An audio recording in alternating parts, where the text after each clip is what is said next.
इंद्र की पत्नी कौन थी और इंद्र की कितनी संतान। राधे राधे दोस्तों, यह कथा हमें बताती है कि देवता भी रिश्ते, प्रेम, अहंकार और जिम्मेदारियों से बंधे होते हैं। इंद्रदेव की पत्नी। स्वर्गलोक में इंद्रदेव का दरबार सदा सजा रहता था। अप्सराएं नृत्य करती थीं, गंधर्व गान करते थे और देवता उनकी आज्ञा का पालन करते थे। लेकिन इस वैभव के बीच उनके जीवन में एक महत्वपूर्ण स्थान था, उनकी पत्नी शची देवी का, जिन्हें इंद्राणी भी कहा जाता है। शची देवी कोई साधारण स्त्री नहीं थीं। वे दानव पुलोमा की पुत्री थीं। कहा जाता है कि जब इंद्रदेव ने पुलोमा का वध किया, तब शची देवी उनके साहस और तेज से प्रभावित हुईं। समय के साथ उनका यह संबंध विवाह में बदल गया। शची देवी केवल इंद्र की पत्नी ही नहीं, बल्कि स्वर्ग की महारानी बनी। उनमें सौंदर्य, बुद्धि और धैर्य का अद्भुत संगम था।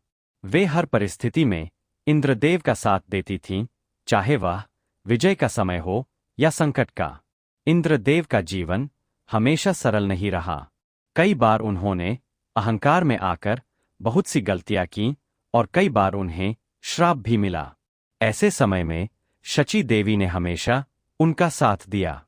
एक प्रसिद्ध कथा के अनुसार, जब इंद्रदेव को अपने पापों के कारण स्वर्ग छोड़कर छिपना पड़ा था, तब देवताओं ने किसी और को इंद्र बना दिया, राजा नहुष।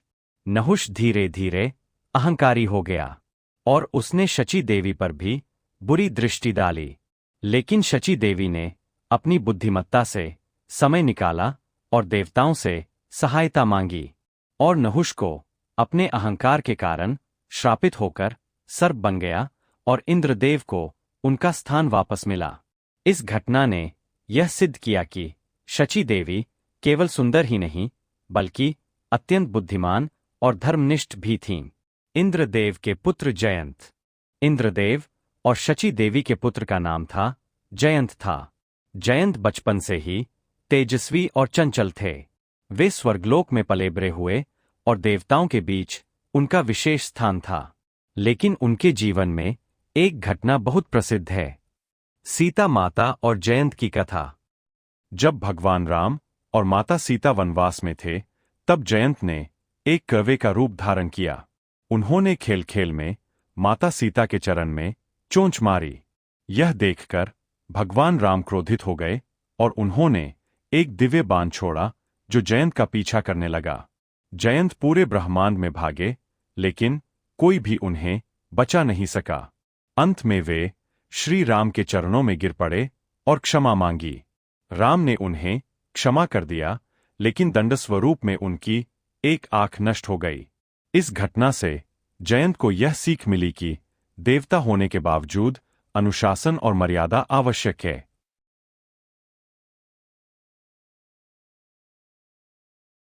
इंद्रदेव के पुत्र अर्जुन। इंद्रदेव की एक और प्रसिद्ध संतान माने जाते हैं अर्जुन, जो महाभारत के महान योद्धा थे। कुंती को एक वरदान प्राप्त था, जिससे वे किसी भी देवता को बुलाकर संतान प्राप्त कर सकती थीं।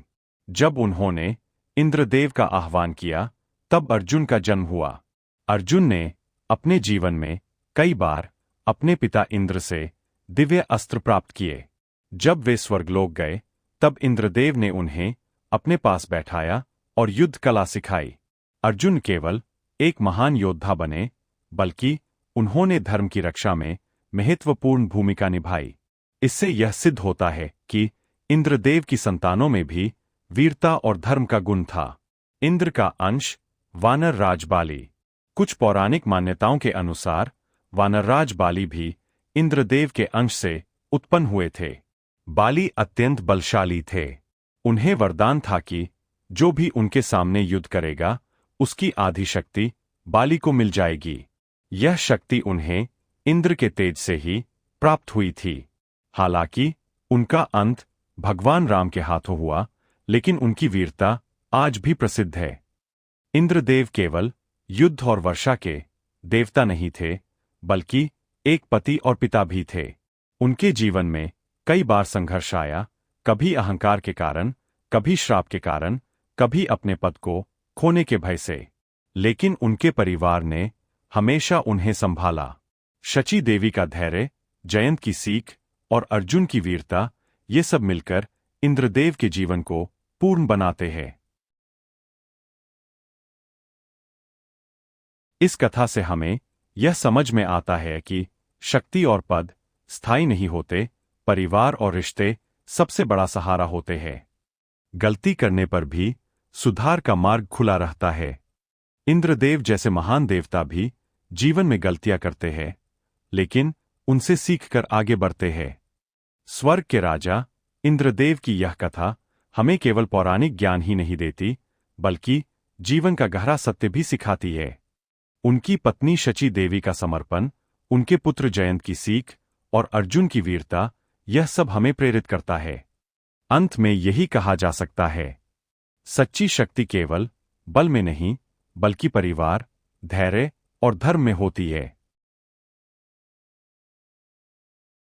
तो मित्रों, इंद्रदेव की पत्नी की कथा आपको कैसी लगी, हमें कमेंट बॉक्स में लिखकर जरूर बताइए। और अगर आप हमारे चैनल पर नए हो तो चैनल को सब्सक्राइब अवश्य कर ले और वीडियो को अपने दोस्तों व परिवार वालों को भी जरूर शेयर करें। और आज की हमारी यह वीडियो देखने के लिए आपका दिल से बहुत बहुत धन्यवाद। बोलो जय श्री कृष्णा, राधे राधे।